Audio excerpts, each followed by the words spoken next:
Au nom du Père et du Fils et du Saint-Esprit. Amen.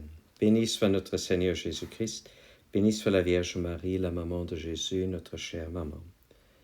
Nous lisons chez Saint Luc, au 22e chapitre, les versets 49. Voyant ce qui allait arriver, ceux qui étaient avec Jésus lui dirent, « Seigneur, devons-nous frapper avec l'épée ?»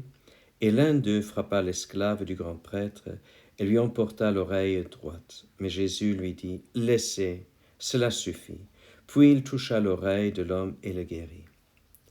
Jésus ne veut pas être défendu par des armes.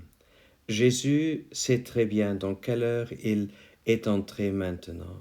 Et il dit aux disciples dans un autre évangile, « Est-ce que vous ne croyez pas que le Père pourrait m'envoyer des légions d'anges pour me défendre ?» Et dans l'évangile de Saint Jean, il dit, « La coupe que Dieu m'a donnée à boire, est-ce que je ne la boirai pas ?»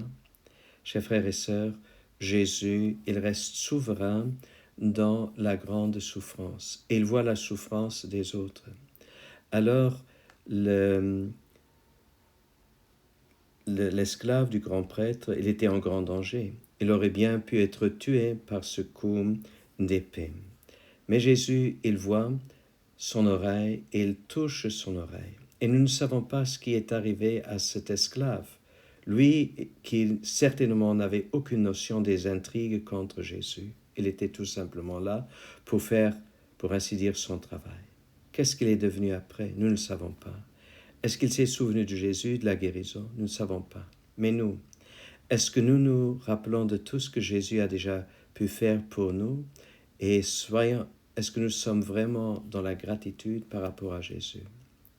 Demandons-lui cette grâce. Au nom du Père et du Fils et du Saint-Esprit.